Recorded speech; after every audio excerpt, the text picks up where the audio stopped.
A very happy Sunday morning to you, wherever you are in the world. We are getting ready for another 45 minutes of rapid racecraft. The Mid-Ohio Sports Car Course playing host for the second time this weekend to the Whelen Mazda MX-5 Cup presented by Michelin.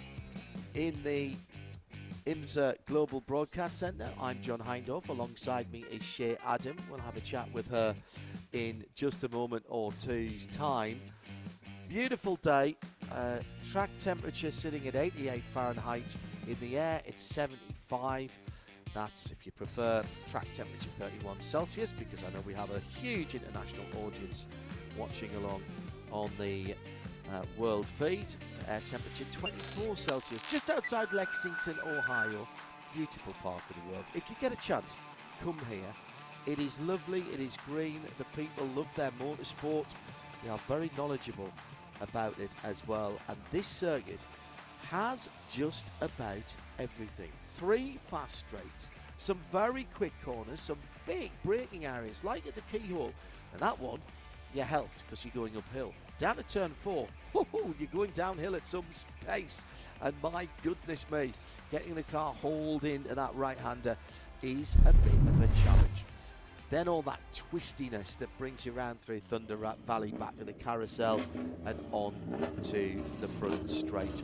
We'll start halfway down between turns 3 and 4, so coming out of the keyhole down to that braking area. We've got 38 cars on the grid. We'll go through those in a moment after we are reminded what happened yesterday in our first 45-minute contact test on a very similar, very similar day. Coming to the green flag, the front row going at it and basically setting their stalls out for the rest of the contest. It wasn't the usual Whelen Mazda MX-5 race where the leading 4 or 5 get away.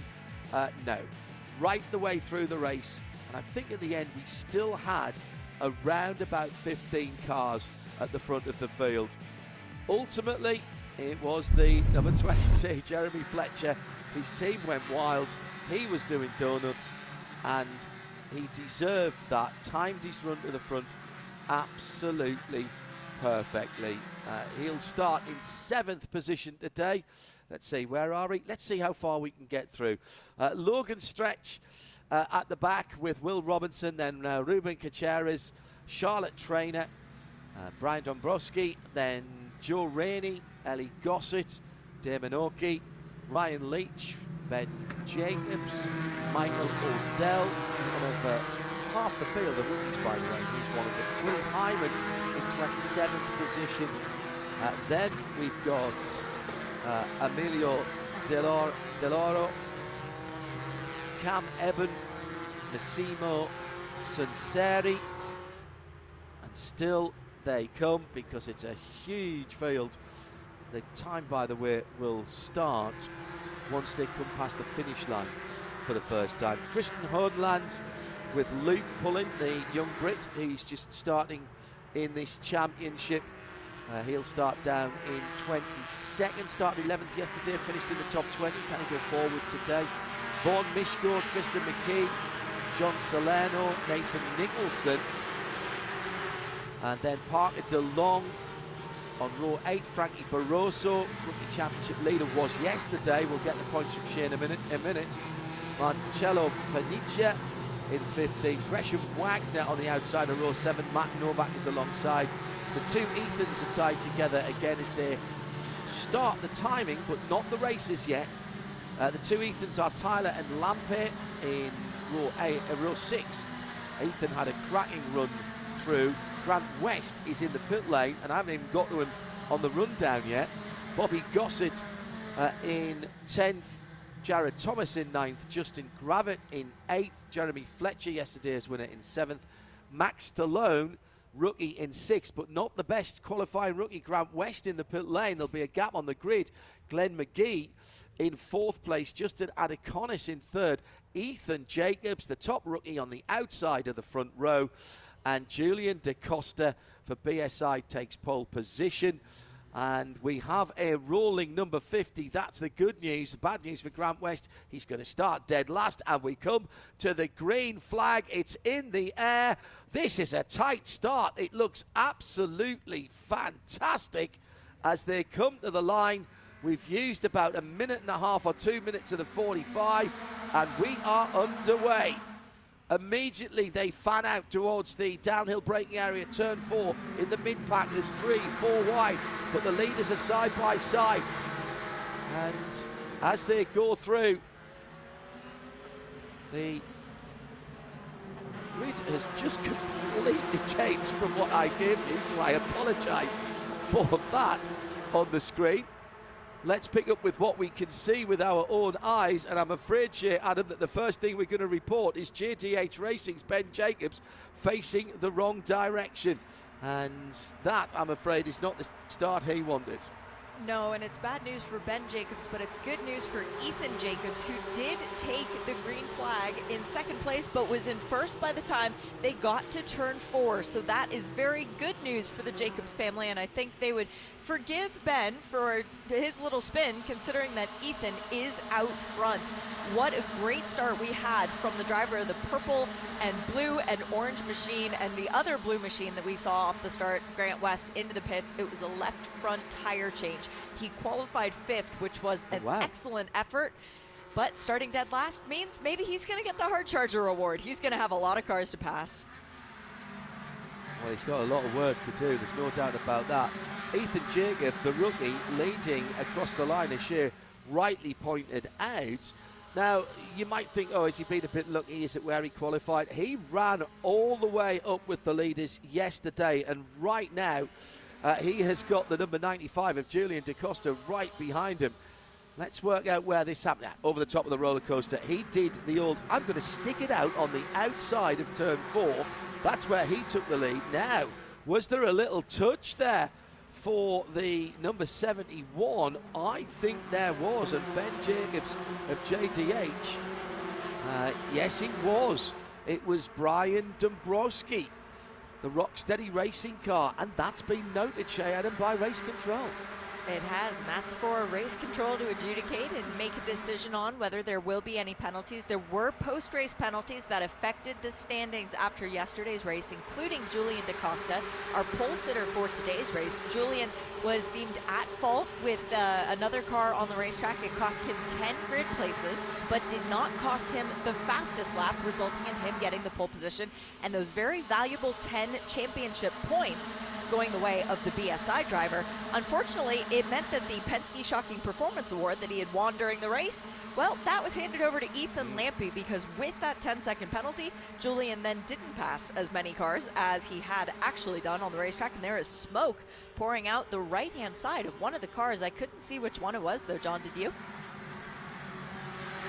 It could have been one of about 12, Shea, in the middle of the pack. Let's see if we can pick out what was going on. Yeah, a bit of contact. And in fact, a complete 360 spin. Von Mischko, right? Oh no, let's make that 720. Getting a perfect 10 from the style judge there, but losing a lot of real estate. And Vaughan's come straight into the pits. And we've got this again. Another false start, lining up in the wrong grid column. We had this yesterday. That's Ethan Tyler. Now, is that because Grant West was out of position? Did he somehow get in the wrong place? He was about that area on the grid, Shea. That's exactly it, John, and that's what happens when someone has an issue, and it is Ethan Tyler whose car is smoking out the right-hand side, so a very bad day for Ethan, who's actually been having an excellent weekend. He's been very competitive here at Mid-Ohio, and this is not what the BSI crew would have wanted to see, as there's also smoke from Gresham Wagner out the left side of his car. Left side and right, and the right side. No, that's too much of a coincidence. They both look like Michelin tyres being rubbed against Mazda bodywork. I don't think it's engine related. These 180 horsepower, 2 litre 4-cylinder Normally aspirated engines are extremely reliable. They're running absolute street stock trim. Yeah, and both of those cars are, oh, and it's a puncture now. Left rear puncture because of that bodywork rubbing for Gresham Wagner. He's still going really well, but I saw chunks coming off that left rear Michelin tyre. Don't tell me it's still got air in it. I think it has, you know. That's incredible. But it will mean that he's going to have to come round and pit, because that tyre does not have much more life in it. I find it remarkable that with so much bodywork rub, he's effectively ground a groove into it which shouldn't be there on the slick tyre. Meantime, at the front of the field, Julian Da Costa is back on the point. Just gone through past the two-tone blue JDH Racing. Ethan has dropped down to now 4th position, so something's gone on there because Ethan's dropped back just a little bit. Let's see what's going on behind them. And once again, Shay, we are not getting any real breakaway here. What have we got? 15, 18 cars in that lead group. And Da Costa leading his first lap of the race officially. Jeremy Fletcher is the car that came up into 2nd place as Ethan Tyler makes it into the pit lane. Gresham Wagner stayed out on the racetrack. But for Fletcher, yesterday's race was a giant sigh of relief. His grandmother, who normally comes to the races, every single one of the races, she had a leg amputated just a few days ago, and then they lost one of their family dogs. They had to put it down. It was a disastrous month of May, as it were, for the Fletcher family. Jeremy comes in this weekend as Gresham Wagner into the pits as well, by the way. Now he has made it around. But he came into the race this weekend and didn't have a good feeling from his race car. Well, they went back to his 2025 championship winning race car, and now Jeremy Fletcher happy once again out front. That's what Jeremy Fletcher knows when he is driving that black and blue Mazda. Yeah, Ethan Tyler in the pits as well. That's right front, and they're basically just going to have to cut off, I think, some of that bodywork. Are they? Are they going to try and Bondo tape it on? There's a new Michelin tyre going on. Well, no idea what happened to Ethan Jacobs to get him down to 4th. Justin Adecona's 3rd. Jeremy Fletcher at 2nd. Julian Da Costa. Well, that's how it was when they crossed the line. But they're 3/4 of a lap further on now. So, of course, it's all changed again at the front of the field. Honestly, you look away for a second and you might as well have been watching a different race as they come to the line this time to complete lap number 5. Jeremy Fletcher now leads from Justin Adeconis, from Ethan Jacobs back up to 3rd, Jared Thomas to 4th. Julian Da Costa, who was leading, is now down in 5th. Bobby Gossett for BSI, another BSI car, 5th and 6th. He is in 6th. Glenn McGee, who was off the circuit at turn 1 just a lap ago in that gold JTR number 69, he holds on to 7th and parted along in 8th. Ethan Lambert is in 9th for Advance Autosport, and his teammate Matt Novak rounds off the top 10. Best of the rookies still Ethan Jacobs, as the lead pack spread out once again. Jeremy Fletcher feels no need to defend Justin Adeconis or indeed Ethan Jacobs.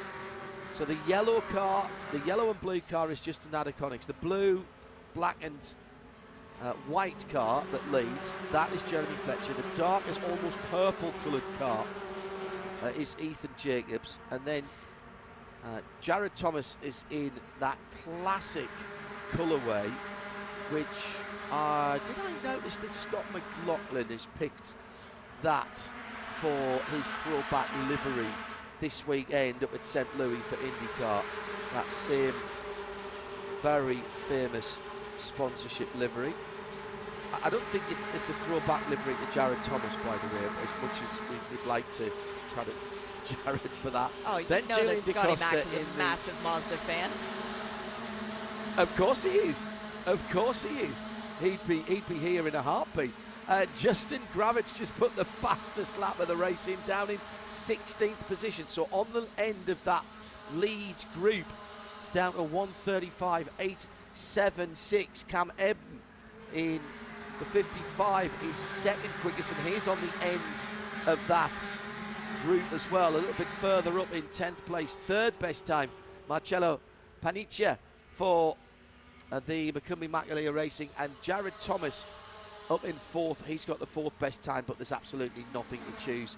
And as soon as you get a bit of a draft, that might change. And there is the draft for the aforementioned Jared Thomas.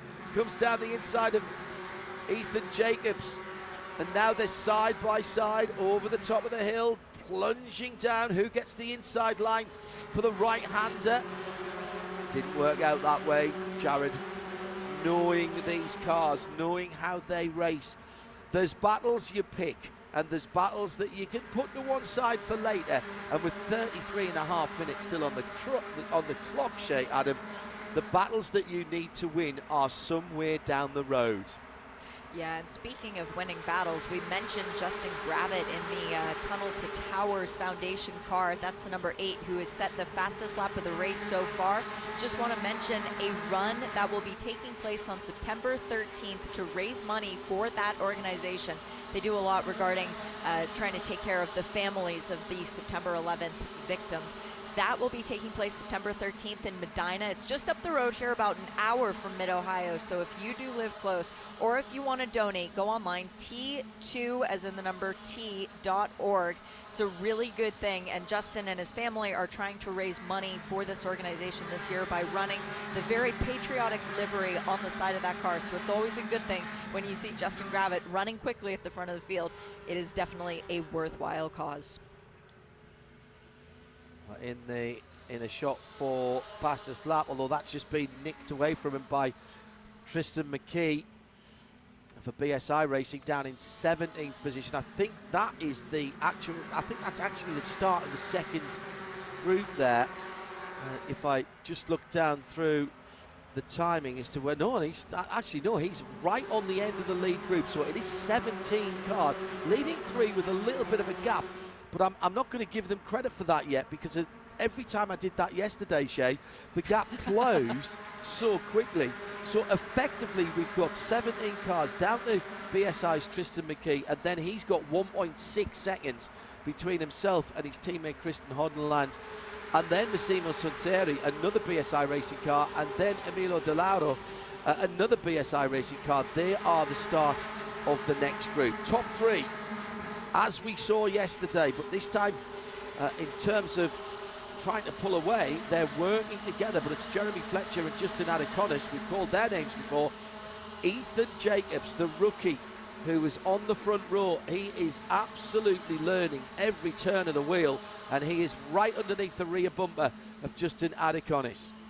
And I'm so impressed by what we have seen out of Ethan Jacobs, the young man who calls Oshkosh, Wisconsin home. A lot of Plain fans would know where Oshkosh is. He made his debut in the championship in 2024 at Mid-Ohio, finished 11th and 9th in his first 2 races, came back in 2025 to do both rounds at VIR, and then at Road Atlanta, Michelin Raceway Road Atlanta, not the easiest of tracks, he finished 2nd in the first race. Ethan Jacobs is a very quick learner, and yesterday we saw how he worked with the 2 JTR cars of Jared Thomas and Gresham Wagner. Today he's working with the 2 MMR cars. It doesn't matter who's around him. Ethan Jacobs is just a sponge out there. He's learning every single second that he can, and he's showing he has what it takes to be a front runner in this championship. There are some very good restaurants around Oshkosh. Many years ago, in the early years of the American Le Mans Series, we were staying out there for what was then called the American Le Mans Series Radio Web for the fans. And for Road America, we stayed out there. It was a lovely drive out in that direction, and my goodness me, there were some very good eateries that we were getting back to in all hours of the evening. Beautiful part of the world in Wisconsin, and we'll be at Elkhart Lake later on in the year for IMSA racing. Always Not a for huge Mazda, crowd though. out there. It's going to be one of the longer races. Not for Mazda, no, sadly, not this time. Can you imagine Mazda's coming back through the carousel and through the kink, probably 3 or 4 wide? Oh my goodness me! I'm not sure my heart could.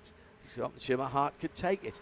Front of the fields still Fletcher, Adiconis, and Ethan Jacobs, and that gap has grown to it's a second now, and now I am taking notice of that. But look who's on the front of the second pack, Shay.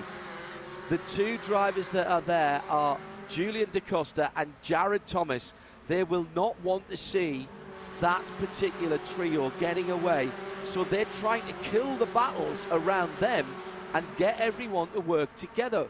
That sounds ridiculous. They're racing drivers. Why would they want to work together? They're not even teammates, because if they don't, they are not in with a chance of the big points haul at the end. As soon as you get side by side, as soon as you start fighting, you are losing time here, Shit. And let's point out, it's still half an hour to go in this race, near enough. 28.5 minutes remaining. We've had nothing happen eventful yet, because even Jeremy Fletcher, who has now led, now I can say it, 6 laps of this race, that's not enough to be considered a majority yet, so no points have been awarded. And speaking of points, points convert to real cash money at the end of the year. $250K for the champion, 85 for second place, 80 for rookie of the year. You get money every single race weekend. You get $6 grand for winning a race, pays all the way down to 10. That is cash. You can buy your crew a nice dinner for putting together a nice car, like what Jeremy Fletcher would have done for Dalton and company last night, but I think their celebrations might have been enough. It's Jared Thomas, championship leader. I've said those words every single year for the last 5 seasons, but Jared Thomas has a 90-point advantage as Woody Hyman has gone for a spin in the keyhole. I don't think Woody would have gotten there by himself. He's a local guy to this track, grew up motorcycle racing around here, came back just for this weekend because he loves the track so much. Hopefully he can get it in gear and moving again, but 90 points behind Jared Thomas is Justin Adaconis. 10 points behind him, Bobby Gossett, yesterday's championship points leader. As we get a view, good job, Woody. He managed to get the car out, and yep, he got a bit of help. That was the 89 of Ryan Leach, unfortunately. So Race Control will look at that and make a decision. 4th in championship after yesterday, Gresham Wagner. He's about 200 points off of his teammate, Justin Thomas. And in 5th, yesterday's race winner and the 2nd race win of the season for Jeremy Fletcher, but it's been so up and down that he is 260 points off of 1st. We talked about the rookie battle, John, and I just want to hit this really quickly because it is still Frankie Barroso leading, but he has a 60-point advantage over the guy who's been fighting for the lead of this race, one Mr. Ethan Jacobs. So the season is very much just kicking off. Another BSI spinner, I'm afraid, down the field a little bit, but the number 15, the beautiful, I really like that livery on that Mazda. No harm, no foul. I'm very impressed, by the way, that Massimo Sanzeri got that pointing in the right direction, because he got a bit of help as well coming through turn 11. Even more impressive was Woody Hyman, because he was, I thought he was high-centred. Massimo went for a wild ride there. Yeah, he's got the worst part was, John, it was his right and the left who pushed him off the track. It was again. Christian Hodenland who gave him that little elbow check. So we've stayed green. Jeremy Fletcher, Justin Adaconis, that lead 3. We had a moment or two ago when Shea was doing the rundown of the championship. Julian DaCosta, who's leading the second group, he did put the fastest lap of the race in, but Matt Novak has gone quicker still. We're talking fractions of a second. 1:35.474 for Matt. It was a 5:29 for Julian DaCosta. That was his fastest lap and the fastest lap of the race at the time. Coming down to half distance, 25 minutes still to go. So end of the next lap, we're going to be as near as makes no difference at half distance. We'll have completed 13 laps then. Matt Novak with another fastest lap. No, now Nathan Nicholson goes down to 35.3. This is hotting up, but the leaders have squeaked out to just over a second, and the fighting is going on behind. No, it's going on behind Julian DaCosta and Jared Thomas, but they drafted each other all the way up to the keyhole. Those two seasoned campaigners, as we mentioned, they want to get their heads down, stop the fighting that's going on around them, and try and close that second. It's all of a sudden gone up to 1.4 seconds between Julian and the leader, 1 second between himself and the back of that threesome. But right now, they're not fighting either, Shea. It's just a question of who else falls in behind. It's going to need help from Parker DeLong and Marcello Paniccia to bring them back, and that's exactly what's happening. And we need to be careful, John, because just because drivers pop out of line like Parker DeLong just did to make a beautiful pass on Jared Thomas doesn't necessarily mean that they are either blocking or looking to make a move. I talked to so many drivers this morning who were saying that when they pop, it's to cool the cars off. These are sprint races, but it is muggy outside right now. It is not necessarily an enjoyable temperature with the track temp about 91 degrees at 10 o'clock this morning. It is hot out there, so everyone is popping to make sure that their engine temperatures stay within reason, and that's what we just saw from Justin Adiconis at that moment. For example, he was not looking to make a pass on his teammate Jeremy Fletcher. He was looking to just try and get the engine dial gauge maybe a little bit lower. Well, and in fact, Ethan Jacobs in third position actually had a run there on second place, Justin Adiconis, and he actually dropped back in behind so that they didn't disadvantage themselves. But that second group of cars, led by Julian DaCosta and the Lightning McQueen alike, is coming, and they're pretty much back on. You said it was muggy. The air temperature is only 77. That's fine, but the humidity is 71% officially at the moment. So that is going to be sticky out there. Thank goodness for open top cars. Oh, yeah. And by the way, the top 17 are all back together again. Half distance. Do we run the course backwards now?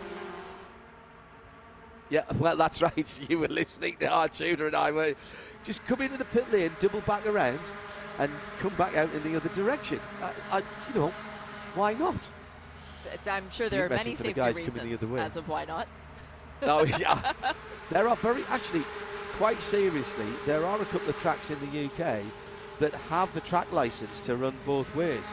Brands Hatch used to on the, what's now called the Indy circuit. I'm not sure that it still has, but I'm pretty sure Knock Hill up in Scotland, Peter Mackay's neck of the woods, I'm pretty sure that's still licensed to run both ways, and that is quite unusual because, of course, a safety feature that works, let's say, clockwise, sometimes doesn't work when it's counterclockwise, anti-clockwise. But there are one or two in the world that do that. Just imagine, I was just thinking back there to the 1970s when in Scandinavia they switched from driving on the proper side of the road like we do in the UK on the left at 10 o'clock in the morning or whatever time it was. They switched to driving on the other side of the road, and they changed all the road signs overnight, and basically they woke up the next day and had to drive on the other side of the road. Just get your head around that for a moment.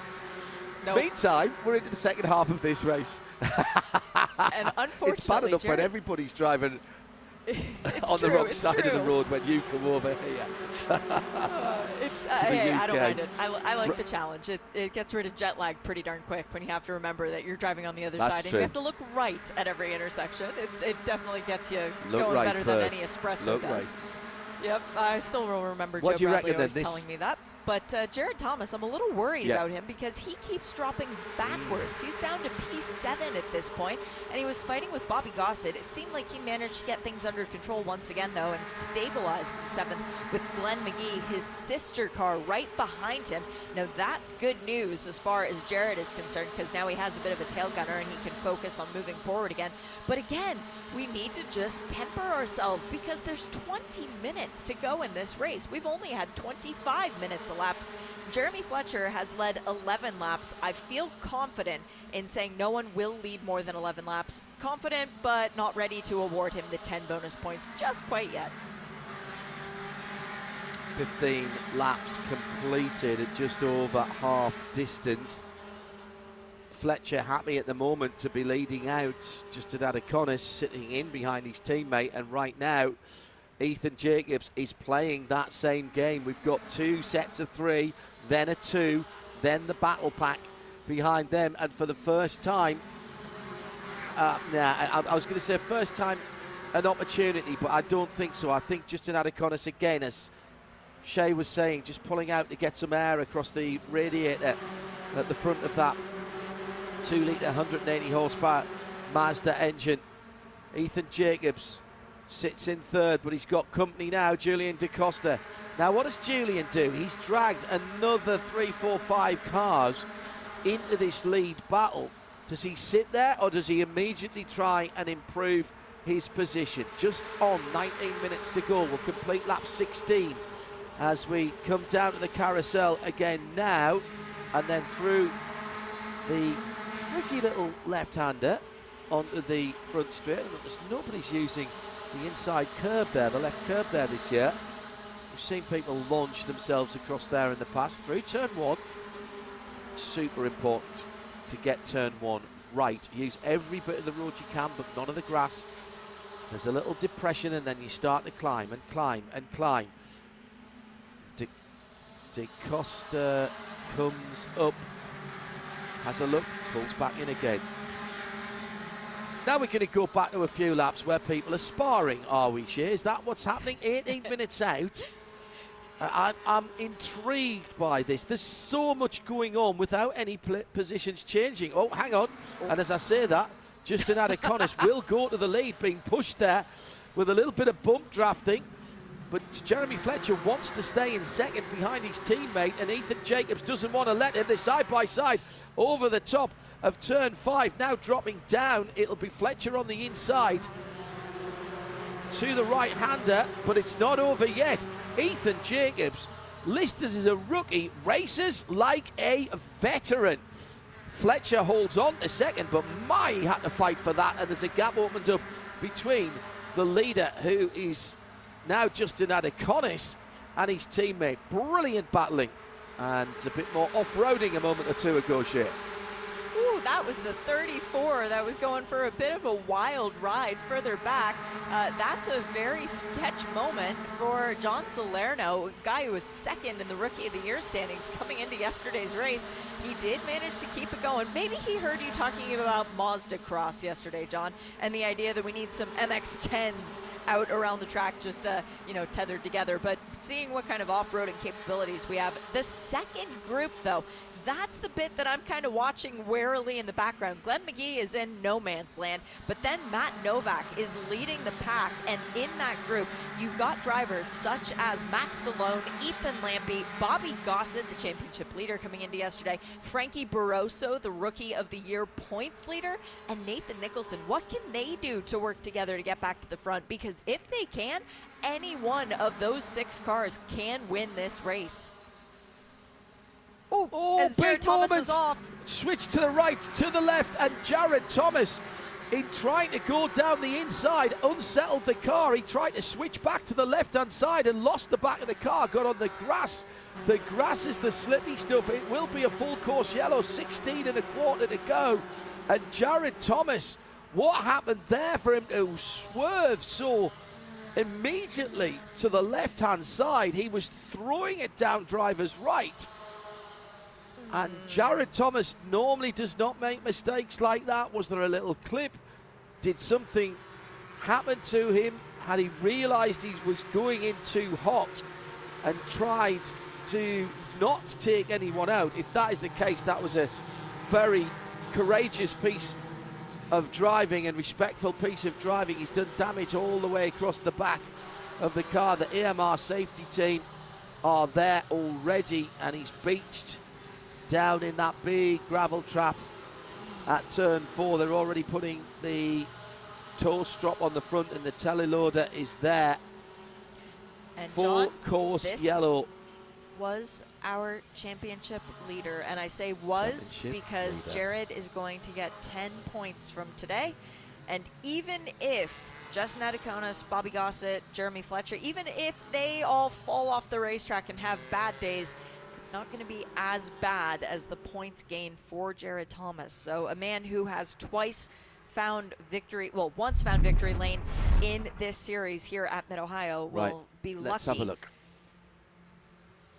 So he goes down the inside. I think he realised, Shea, that he wasn't going to make it and tried to back out of it, but turned to the left and just couldn't keep the car on the grey.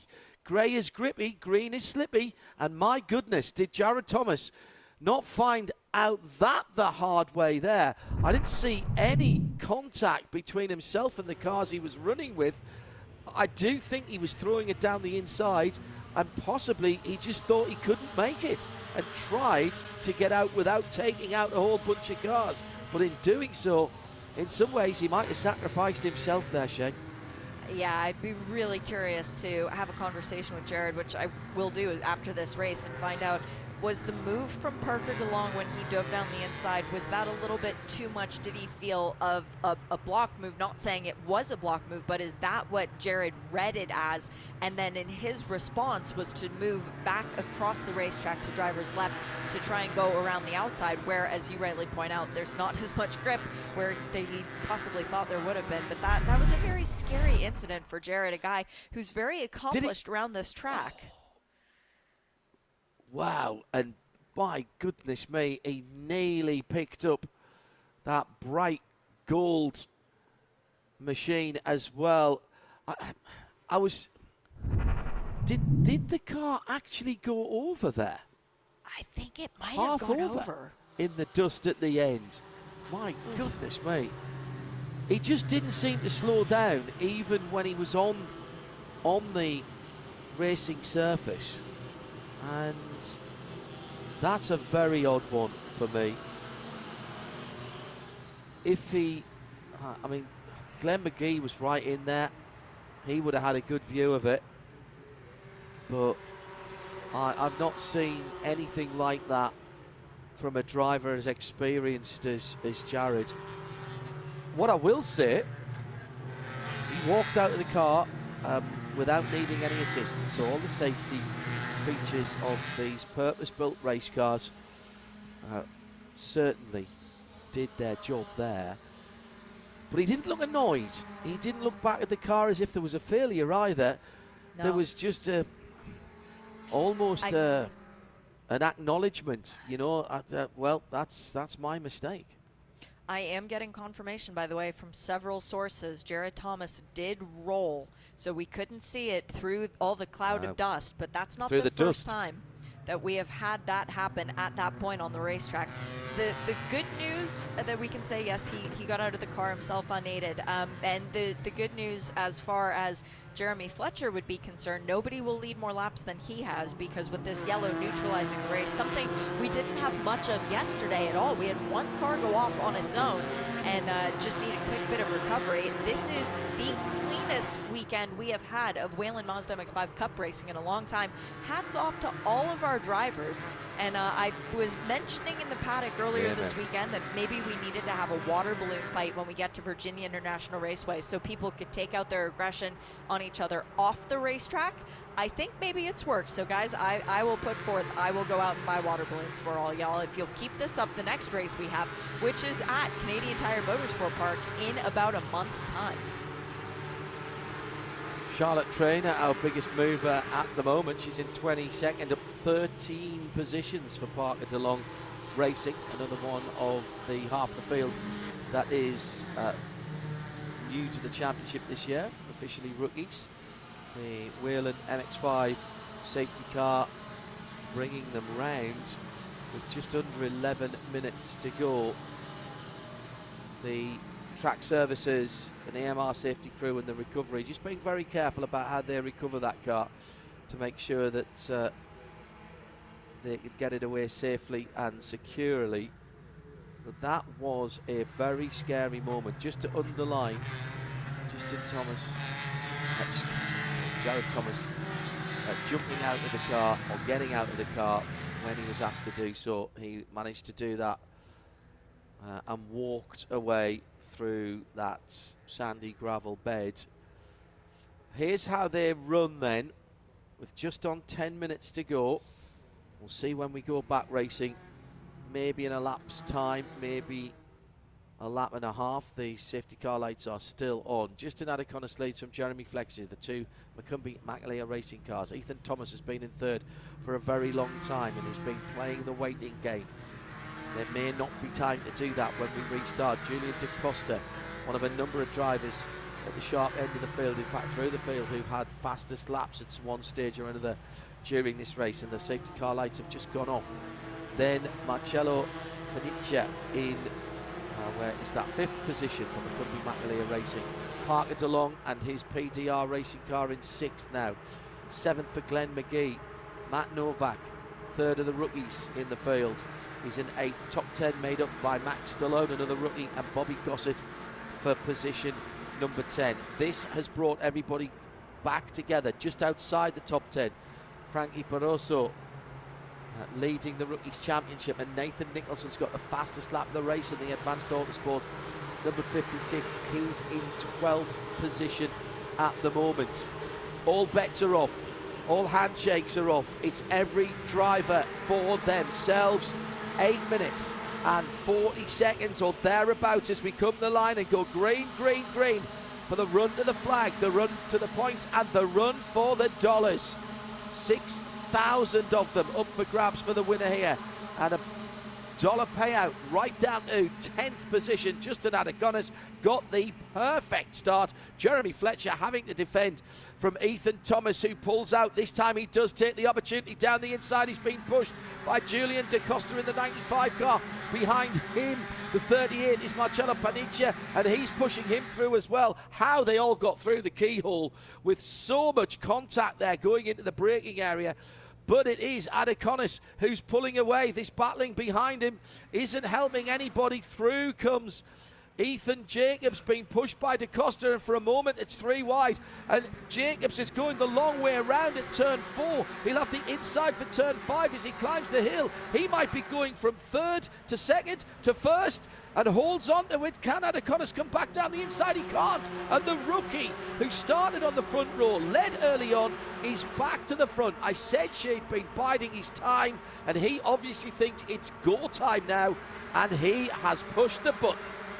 That loud cheering you just heard was Ashlyn and Eli, his sister and brother-in-law, watching back in Wisconsin, very happy to see their little brother doing so well as Ethan Jacobs leads an MX-5 Cup race on talent, on merit, but it's not over yet. 7 minutes to go. Justin Adeconis in 2nd, Julian DaCosta in 3rd. Parker DeLong has been given a drive-through penalty. A judge to be blocking in that incident with Jared Thomas, and he'll come through the pit lane and give up their spot. Well, that might be worth having a look at again. The decision's been made. It's not going to be changed. You mentioned it, that the blue car might have moved in response to the dive down the inside by the red and white Jared Thomas car. 6.5 to go. I suspect the team will be having a chat about that with race control, but they seldom change their minds on these things. It was at this part of the circuit that it all happened, and with 3 wide again, and DaCosta comes down the inside. He's going to improve his position by 1. Can he get 2? No, he can't, and now he's moved out to the outside again. He's back in 3rd for a moment. DaCosta trying to hold on, but at the front of the field, Justin Adeconis has gone back to the lead. You might as well just roll the dice and guess which number is going to be at the front of the field. And there was chaos behind as Glenn McGee got pushed off the track coming into turn 5. He speared across, knocked out Bobby Gossett, the guy who was leading the championship coming into today's race. Bobby was ironically the one who actually pushed Glenn off the racetrack. Bobby got spun around. Glenn was able to keep going. Bobby got it pointed in the right direction. Ethan Lampy took evasive action. He too went off the track. Mild chaos erupting with 5.5 minutes to go, and our leader is Justin Adeconis with Ethan Jacobs right behind. There's 4 different teams represented in the top 6 cars. I do not think Parker DeLong will serve that drive-through penalty, by the way. I would imagine he will stay out on the racetrack and argue after the race. The problem with that is he's going to go past the start-finish line more than 3 times, and he might get a total black flag and be pulled out of the race, and at that point there's nothing left to argue. That is the issue there. Well, you wonder why for just a 45-minute race we have 2 sets of eyes in the booth. That's because for Whelen Mazda MX-5 Cup presented by Michelin, just doing it on your own is, you can't watch it all at the same time. We were watching a battle for the lead, and Shea was watching the battle and the incident further back down. Brilliant pickup by Shea Adam. And at the same part of the circuit again, leading contenders have gone out. teammates. And by the way, go ahead, Shake, go on. That was teammates, because Jeremy Fletcher and Marcello Panicia were very elbows towards one another, and Marcello pushed Jeremy off the track. Jeremy was having none of that. By the time they came into turn 5, both cars were pointing well off the racing line, and it was Panicia who was nosed into the tires. Not entirely sure how happy Chad McCumbee and Stephen McAleer will be about that moment, but yeah, Panicia just not leaving Jeremy Fletcher quite enough room, and Jeremy deciding to extract his own revenge. Yesterday's race winner will not be today's race winner, but it is still an MMR car leading the way, as Adaconis has a bit of a gap over Ethan Jacobs. And Max Stallone's going to be looked at as well for the earlier incident that he was involved with. This could be a very provisional set of results at the end, as we've had another spinner further back down the field. The all-grey number 30. Oh, no. It's Charlotte Traynor who'd made up all those positions for Parker DeLong Racing in the grey, white and dark red car. She was the biggest mover, just 6 or 7 laps ago, and now has to recover at the front of the field. Right, take a breath. Some of the same players are there. Justin Adaconis, Ethan Jacobs, Julian DaCosta and Parker DeLong are still in with a fight. Parker DeLong in 4th position with the drive-through penalty having been assessed on him. Behind them, Max Stallone. He's been investigated at the moment. The two teammates, the McCumbee-McAleer cars that we talked about, they're having that contact under review as well. Who's that behind Max Stallone? It's Matt Novak, isn't it? In the Advanced Auto Sports car. So the top 6 now, with 2 of those drivers potentially under investigation or getting even more penalties. But there are 6 cars for 3 steps on the box. 2 minutes 13 to go. They will get the white flag next time by. And Justin Adaconis, how do you play it if you're him at the moment? Ethan Jacobs, I reckon he's played an absolute blinder. These rookies, as we said yesterday, so much racecraft, so much experience now, Shane. I really want to know what Justin Adaconis' mom's heart rate monitor is saying, because the last time she was watching him race, not at the racetrack, it said that she should go to the hospital. The rate was so high. So she came to St. Pete, where she saw her son win his first Whelen MX-5 Cup championship race. Well, right now, ma'am, your son is doing everything he needs to get victory in his second, but it is not quite done yet. It is still fully on, and the pit lane has been very busy the last couple of laps. We've had Christian Hodenland come in, we had Tristan McKee come in. Both of those BSI cars got service and left. And just while we're talking about the pit lane, I want to give a shout out to Rick Jones, one of our pit officials who's normally here week in and week out. He's at home after having knee surgery. Rick, we're thinking about you. We hope you're back with us for Motorsport, but if you're not, we'll be bringing you all the coverage live and online, and you won't want to miss a second of it, because still 1 minute to go. John, I don't know who's going to win this one, do you? Not a clue. You'd think it would come from the first 6, but let's just look to 7th position. Nathan Nicholson is has the fastest lap of the race, and you might think that's ridiculous. He's never going to make up that ground. No, he's not going to make up that ground, but this lot could all end up in the gravel the way this one has been going. It could be that kind of 2.4 miles or thereabout. The white flag is being waved energetically as ever from our start to stand, climbing the hill for the final time. Justin Adaconis, best place, worst place, you be the judge. He's got 5 other Mazda MX-5s right behind them. By the way, we talked about the MX-10 yesterday. If we're going to do MX-5 Rallycross, then surely it's RX MX, isn't it? There you go. Ooh. I've just given you another one. Coming down the hill, you like that, don't you? I like RX MX-5. I think it's brilliant. Coming down to turn 4. Here's an opportunity for the lead to change. Is it too early in the lap? Will there be strategies played? Well, Ethan looks down the inside, and the young Jacobs goes through. He's taken the lead. He's taken the lead with half a lap to go. Now notice, we are not getting super excited here, as behind almost inevitably there's contact. The 6 become 4. DaCosta is side by side with Parker DeLong. That could be a battle for the 3rd spot on the podium, but Jeremy Fletcher has not given, Justin Adaconis has not given it up and goes down the inside at 9. That is a huge manoeuvre. Power pass from Adeconis. Can you believe that? Only in Whelen Mazda MX-5 do you get those passes. That was extraordinary. I said we weren't going to get excited when the lead changed at 4, but we can get excited now because that is the pass that has taken Justin Adeconis back to the front of the field and will win him the second race here at Mid-Ohio for Macumbi-Macaleer Racing. Ethan Jacobs on the podium, Parker DeLong with a drive-through penalty assessed on him in third place, Julian DaCosta in fourth, Max Stallone looking at a potential penalty as well.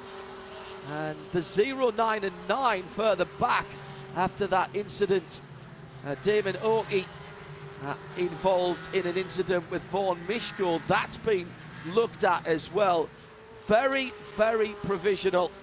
Yes. As they come back down through turn number 4. My goodness me, we expect excitement, but that was turned up to 11, Shea Adam.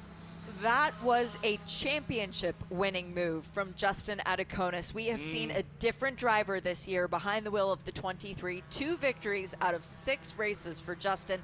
And a move like that, if he can keep doing that week in and week out, that will net him $250,000 at the end of the year. He was patient, look at this, decisive, brilliant.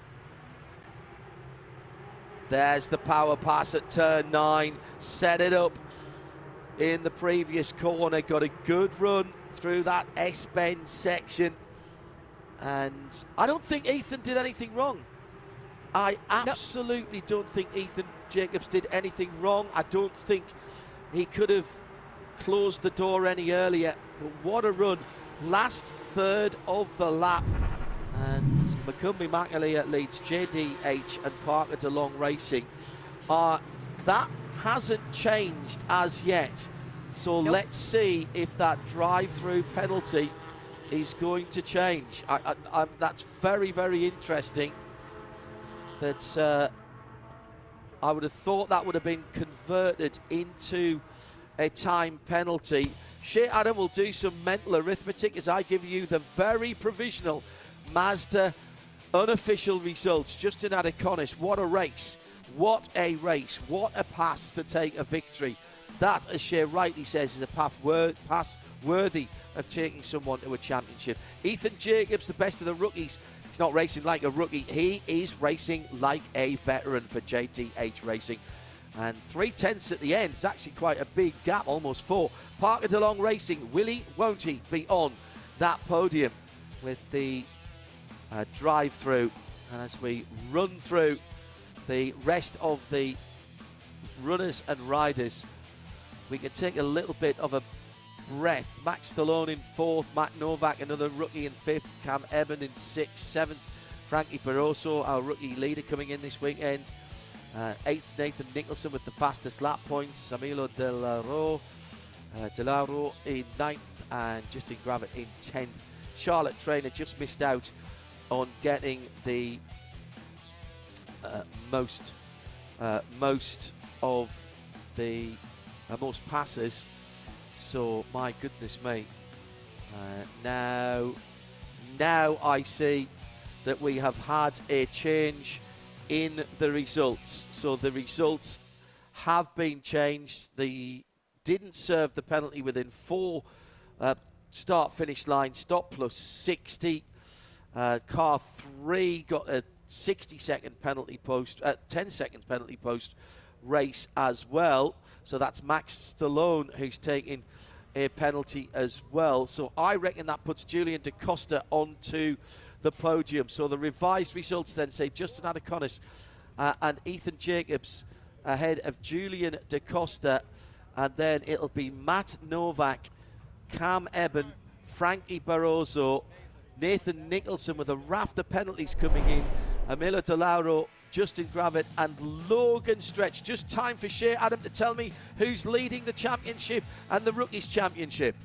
Very provisionally, Justin Adeconis has more than a 200-point advantage over second place in the season-long championship, and Ethan Jacobs is our championship leader for the Rookies.